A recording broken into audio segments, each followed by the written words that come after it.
Picture this. It's dawn, somewhere in ancient East Africa, around 80,000 years ago, and a man who would register as perfectly ordinary by any modern physical standard, medium height, lean but not dramatically muscular, no particular athletic distinction visible from the outside, steps away from the remains of last night's fire and starts walking, not jogging, not dramatically striding with the focused intensity of someone in a fitness documentary. Just walking, the way you'd walk if walking was simply what you did all day, every day, without thinking about it as exercise or achievement or something worth tracking on a device strapped to your wrist. By the time the sun is directly overhead, he has covered ground that would genuinely surprise most modern people.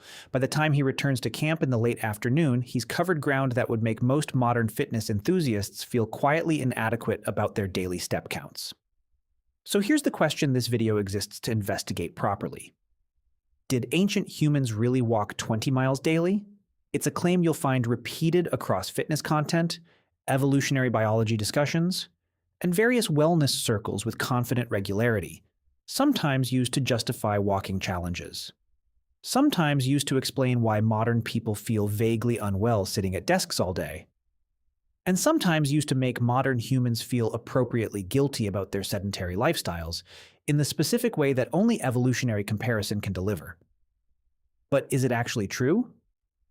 Stick around because the real answer is considerably more interesting, considerably more nuanced, and in certain specific ways considerably more surprising than a simple yes or no could capture. And by the end of this, your relationship with your own daily movement might look noticeably different. Let's start by establishing what we actually mean when we ask this question, because the 20 miles daily claim is doing a lot of specific work that deserves examination. 20 miles, or roughly 32 kilometers, is a specific enough number that it implies specific knowledge about ancient daily movement. Knowledge that would require either direct measurement of ancient humans' daily activity, which is obviously impossible across the relevant timescales, or reliable indirect evidence capable of giving us meaningful estimates of typical daily travel distance. So where does this specific number come from, and how confident can we actually be about it? The honest answer is that the specific 20 miles figure represents a rough estimate drawn from multiple different categories of indirect evidence, none of which is precise enough on its own to give us confident daily distance figures, but which together paint a reasonably consistent picture of ancient human movement patterns that suggests very high daily movement compared to modern sedentary standards. The evidence comes from several directions simultaneously, and understanding each category helps us understand both what the evidence actually supports and where it reaches the limits of what can be known with confidence. Let's talk about the most direct available evidence first. Studies of modern hunter-gatherer populations whose lifestyle patterns most closely resemble those of ancient humans. Researchers studying the daily movement of various contemporary hunter-gatherer groups using GPS tracking and similar methods have found average daily travel distances that vary considerably across different groups, different seasons, and different specific activities, but generally cluster in a range that validates high activity levels while showing more variability than a flat 20 miles daily claim would suggest. Some studies of specific groups engaged in active hunting or extended foraging days have recorded daily travel in the 15 to 20 mile range. Other studies of the same or similar groups during less active periods, rest days, days when foraging occurred close to camp, days following intense activity, have recorded considerably lower daily distances, sometimes only a few miles. The average across all days, including both high activity and low activity days, in most studied groups falls meaningfully below 20 miles as a consistent daily average, while still representing movement levels dramatically higher than most modern sedentary lifestyles. This matters enormously for how we understand the 20 miles claim, because the distinction between ancient humans sometimes walked 20 miles on demanding days and ancient humans walked 20 miles every single day as a reliable constant represents a genuinely significant difference that the enthusiastic repetition of this claim often blurs. Ancient human movement was almost certainly characterized by substantial variability rather than mechanical daily consistency, with genuinely high mileage days during active hunting, long foraging expeditions, group migrations, or territorial monitoring alternating with lower mileage days during rest periods, intensive camp-based work, bad weather, illness, or simply days when sufficient food had already been acquired without requiring extensive travel. Let's talk about the skeletal evidence specifically, because bones tell genuinely useful stories about lifetime activity patterns in ways that help us understand ancient human movement without requiring impossible direct observation.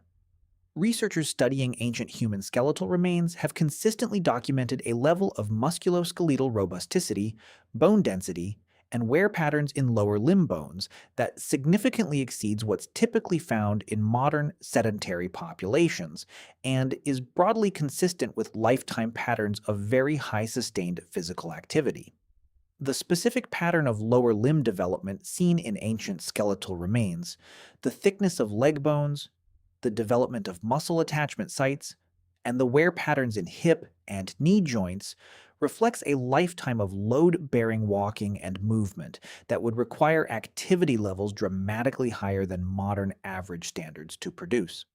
This skeletal evidence doesn't give us daily mileage figures directly. What it tells us is that ancient humans were physically active at levels producing genuinely significant cumulative mechanical loading on their lower limb bones across their entire lifetime, activity levels high enough to produce structural bone adaptations that modern sedentary populations simply don't develop. Whether that lifetime of high activity produced those adaptations through consistent daily high mileage, or through variable activity with frequent high demand days producing the cumulative skeletal effect, can't be definitively distinguished from bone morphology alone, but the overall picture of dramatically higher lifetime movement than modern average is genuinely well supported by the evidence. Now let's talk about something genuinely fascinating regarding how ancient movement compared not just in distance but in quality and type to modern movement, because this dimension of the comparison is as important as the raw distance question, and considerably more interesting in certain respects.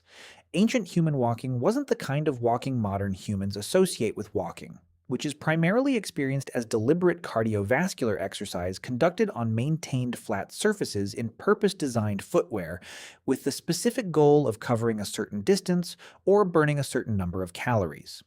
Ancient human walking was embedded in purposeful activities across genuinely varied terrain, integrating constant environmental scanning, load carrying, frequent direction changes, elevation changes, and irregular surfaces in ways that engaged the full kinetic chain of the body continuously, rather than producing the more mechanically repetitive movement pattern of modern flat surface walking. We've discussed throughout this series how ancient daily life involved constant physical demands beyond simple locomotion, carrying loads of food, water, materials, and children, climbing and scrambling across rough terrain, digging, processing food, building and maintaining shelters. All of this physical activity contributed to total daily energy expenditure and physical loading beyond simple walking distance, meaning that even on days when raw linear travel distance was relatively modest, total physical activity levels were likely still extremely high compared to modern sedentary standards. The 20 miles question focuses narrowly on one dimension, linear travel distance, of what was actually a much richer, more multidimensional ancient activity profile that included walking but wasn't limited to or defined by it. Let's address something genuinely important regarding gender differences in ancient movement patterns here, because this is an area where the 20 miles claim tends to be applied as a universal average that doesn't distinguish between meaningfully different patterns. Research on contemporary hunter-gatherer movement patterns has consistently found that men and women typically show somewhat different daily movement profiles, with men engaged in hunting activity covering greater daily distances on hunting days, while women engaged in gathering typically covering somewhat shorter daily distances, but potentially with higher total physical activity loads due to the carrying-intensive nature of plant food collection. Neither pattern maps cleanly onto a uniform 20 miles per day standard, and applying a single average to ancient human movement generally obscures genuinely interesting variation that's worth understanding specifically. Pregnant and nursing women almost certainly had meaningfully different movement patterns during those physiologically demanding periods. Necessarily lower daily travel distances during late pregnancy and early nursing while still maintaining high levels of physical activity through camp-based processing and childcare work that contributed enormously to overall daily physical demand. Children's movement patterns almost certainly varied substantially by age, with very young children being carried rather than self-propelling, older children gradually building distance capacity through the same kind of progressive exposure to adult activity we discussed in our ancient children video. Understanding ancient movement as a variable, age-dependent, seasonally modulated, activity-type dependent phenomenon rather than a uniform 20 miles daily constant for all members of all ancient groups gives a much more accurate and much more interesting picture than the single confident number suggests. Let's talk about something genuinely fascinating here regarding what modern research on habitual physical activity and health has established about the actual biological baseline humans appear to be calibrated toward, because this connects the ancient movement discussion directly to something practically meaningful for modern people.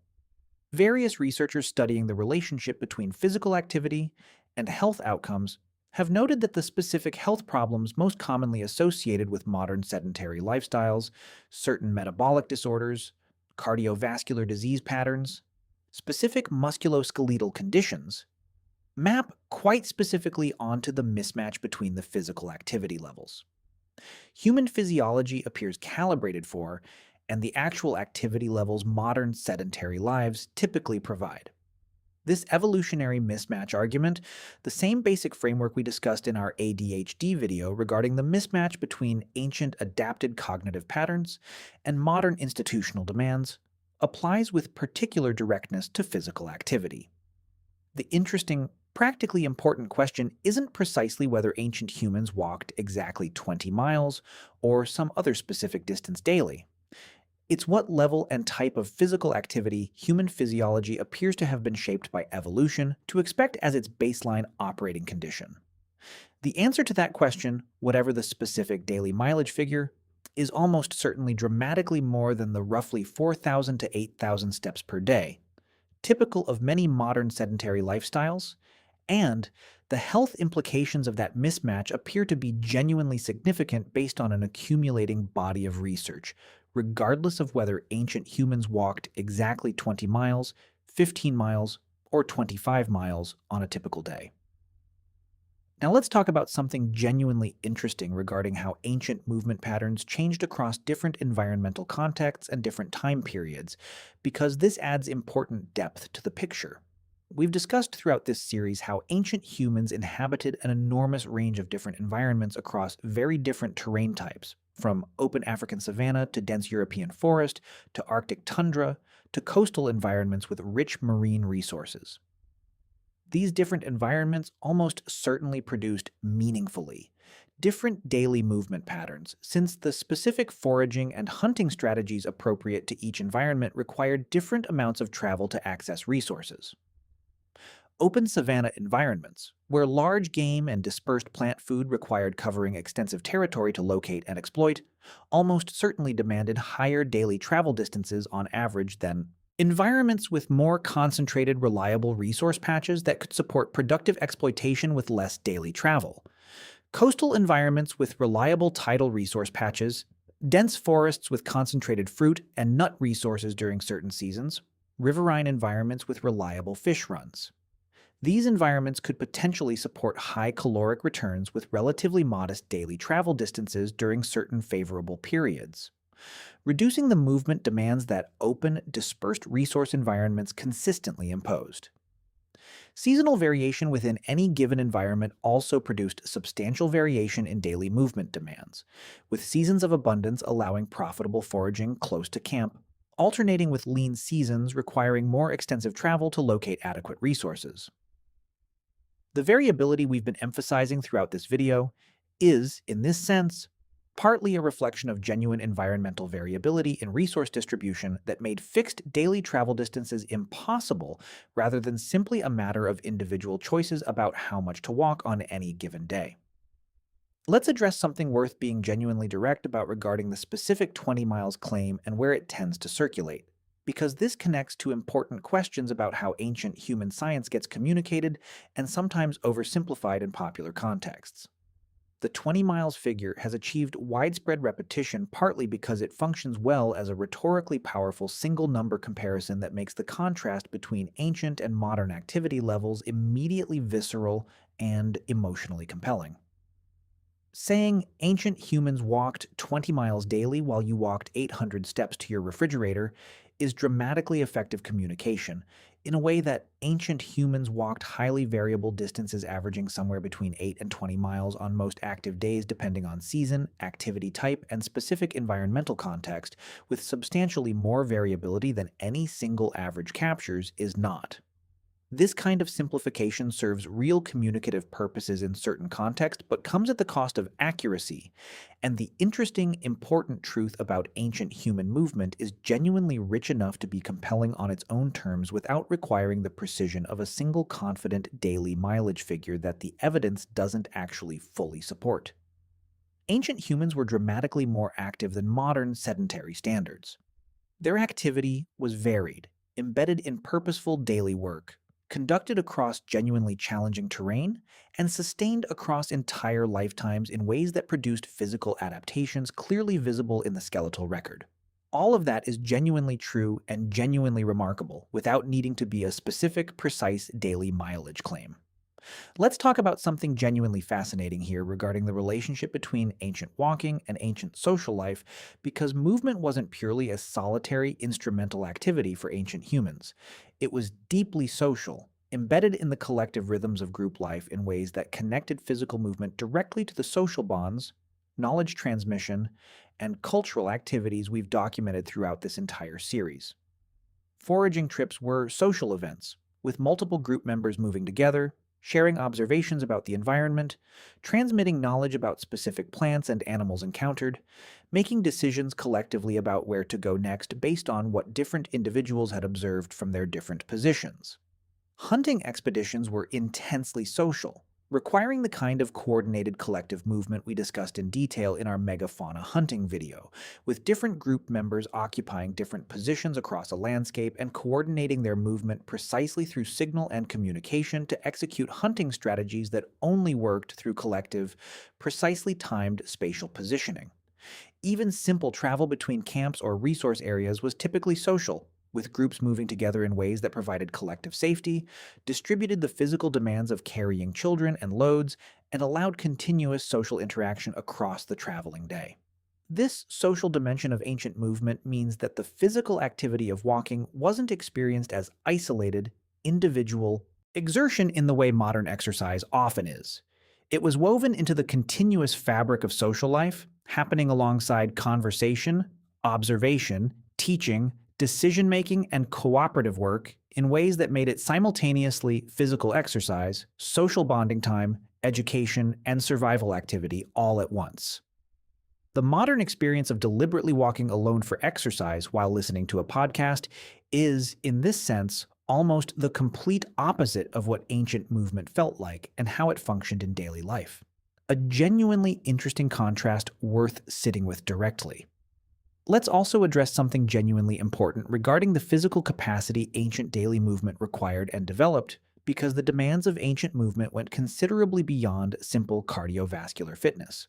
Navigating genuinely varied terrain across extended distances required and developed balance, proprioception, reactive agility, and lower limb strength in ways that maintained these physical capabilities across entire lifetimes through constant, varied use.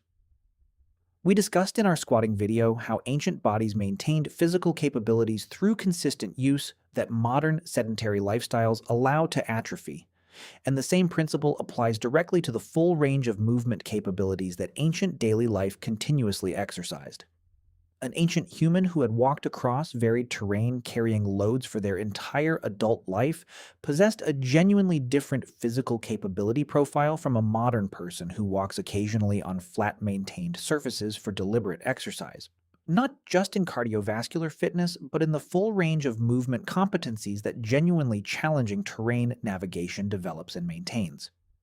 This qualitative difference in movement capacity adds another dimension to the ancient movement comparison beyond simple daily mileage, suggesting that the ancient movement advantage over modern sedentary baselines wasn't purely quantitative, but involved genuinely different physical capabilities produced by the specific nature of ancient movement demands. Let's bring this all the way back to our opening scenario, that man stepping away from the remains of last night's fire at dawn and simply starting to walk. Not as exercise, not as achievement, not as something tracked or measured or deliberately undertaken for health reasons, but as the simple, unremarkable beginning of a day that would involve movement the way all days involved movement, constantly, variably, purposefully, socially, across terrain that required continuous physical engagement and environmental attention. Based on everything we've actually covered here, did he walk 20 miles that day? Maybe. On some days during active hunting expeditions or long foraging ranges, almost certainly. On other days during camp-focused work, rest after intense exertion, or simply fortunate proximity to good resources, probably considerably less. Across a lifetime, consistently and substantially more than modern sedentary standards would consider typical, in ways that left clear, lasting marks in his skeleton and his physical capabilities that the fossil record of ancient humans documents repeatedly and reliably.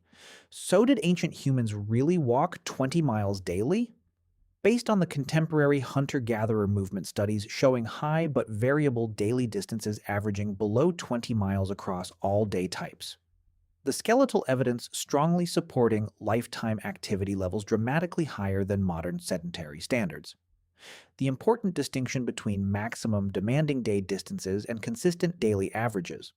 The genuinely significant variability in movement patterns across seasons, environments, genders, ages, and activity types, and the crucial qualitative dimension of ancient movement that raw distance figures don't capture, the honest answer is sometimes, on demanding days, probably yes. As a consistent, universal daily constant for all ancient humans across all circumstances, almost certainly not quite. As evidence that ancient humans moved dramatically, substantially, and physically meaningfully more than most modern people as a lifetime pattern, absolutely and unambiguously yes. The 20 miles is a useful, vivid, directionally correct approximation of a genuinely important truth about ancient human physical life. The genuinely important truth is bigger and more interesting than the specific number, and it doesn't need the precision to be compelling. Ancient humans moved constantly, purposefully, variably, socially, across terrain that challenged their full physical capability for entire lifetimes in ways that shaped their bodies, their health, their social bonds, and their relationship with the world around them in ways that the modern experience of deliberate, measured, tracked, scheduled exercise can only approximate from a considerable distance. And maybe that's the most genuinely useful takeaway buried in this entire question. The gap between ancient movement and modern sedentary life isn't primarily a gap in daily mileage that you could close by hitting a step count. It's a gap in how movement was embedded in life itself, purposeful, social, varied, continuous, and unremarkable rather than deliberate, isolated, measured, and occasional. That gap is considerably harder to close than a fitness tracker makes it seem, and considerably more worth thinking about seriously than any single confident number can really convey.